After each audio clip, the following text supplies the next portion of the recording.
আসসালামু আলাইকুম। আশা করি সবাই ভালো আছেন। আজকে আমি একটা বিষয় ডিসকাস করতে যাচ্ছি। ওটা হচ্ছে কাতারের রি-এন্ট্রি পারমিট সম্পর্কে অনেকেরই ক্লিয়ার ধারণা নাই। ওটা একটু ক্লিয়ার ধারণা দেওয়ার জন্য আরেকটা ভিডিও করতেছি আমি। জাস্ট আমরা এখন কাতার এমওএ ওয়েবসাইটে ঢুকলাম। ঢোকার পর এখানে আমরা যাব এনকোয়ারিজে।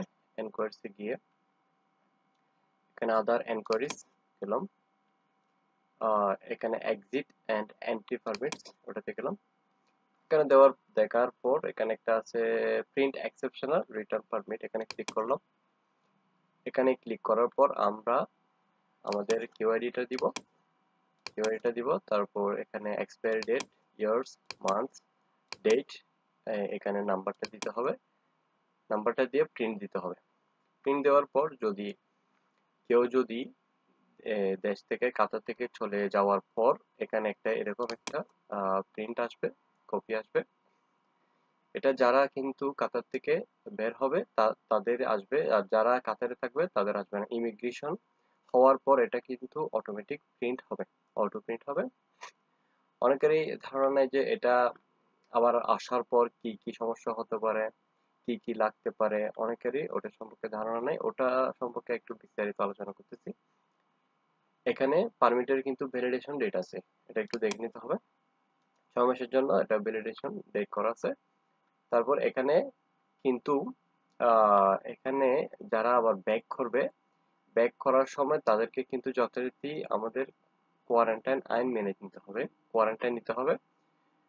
যারা কাতারে গ্রিন লিস্টেড কান্ট্রি আছে, শুধুমাত্র যারা কাতার গ্রিন লিস্টেড কান্ট্রি আছে, ওই কান্ট্রিগুলো থেকে যারা আসবে তাদের জন্য হোম কোয়ারেন্টাইন নিতে হবে, হোম কোয়ারেন্টাইন। আর যাদের গ্রিন লিস্ট নাই তাদের ক্ষেত্রে হোটেল কোয়ারেন্টাইন করতে হবে।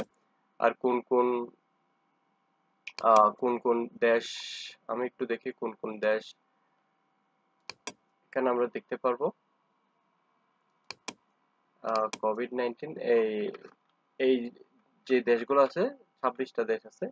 এই দেশগুলা শুধুমাত্র green listed country. Oman, Thailand, চীন, Vietnam, Malaysia, South Korea, Singapore, এই দেশগুলো শুধুমাত্র গ্রিন লিস্টেড কান্ট্রি। এই কান্ট্রি থেকে যারা আসবে তাদের ক্ষেত্রে হোটেল বুকিং এর প্রয়োজন হবে না, শুধুমাত্র হোম কোয়ারেন্টাইন নিলেই হবে।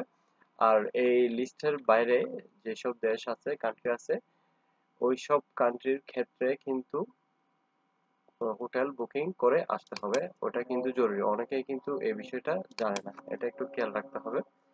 আর এখানে আসার সময় অবশ্যই আপনার এহতারাজ অ্যাপসটা থাকতে হবে, অবশ্যই হোটেল বুকিং করতে হবে। সোয়াব টেস্ট যেটা আমাদের করোনা টেস্ট করে, করোনার জন্য যে টেস্ট, ওই টেস্টটা করতে হবে। এবং পাশাপাশি আমাদের এই যে এই প্রিন্টটা রাখতে হবে। এবং হেলথ চেকলিস্ট, হেলথটা ক্লিয়ার করে যাদের কোনো সমস্যা আছে ওদের হেলথ টেস্ট করিয়ে, কোনো শ্বাসজনিত সমস্যা থাকলে এটা টেস্ট করে ওটার রিপোর্টটা সঙ্গে আনতে হবে। এখানে কিন্তু অনেক বিস্তারিত নিয়ম কানুন দিছে। এখানে মেইন হচ্ছে আপনার হোটেল বুকিং করতে হবে, কোয়ারেন্টাইন কোয়ারেন্টাইন নিশ্চিত করতে হবে, এহতারাস অ্যাপসটা থাকতে হবে মাস্ট। এগুলো হচ্ছে কম্পালসারি। আর যদি এই গ্রিন লিস্টেড কান্ট্রিতে যদি আমাদের দেশটাও যদি চলে আসে, সেক্ষেত্রে কিন্তু হোটেল বুকিং বা কোয়ারেন্টাইনের প্রয়োজন হবে না। এখনো কিন্তু আপাতত আমাদের কান্ট্রিটা কিন্তু রেড জোনে আছে, গ্রিন লিস্টে নাই কাতারের ক্ষেত্রে।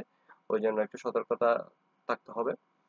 হয়তো এটা যদি ঠিক হয়ে যাওয়ার পর আসার সময় কোনো প্রবলেম হবে না। ওটা কিন্তু কাতার ওয়েবসাইটে কিন্তু ওরা জানিয়ে দেবে।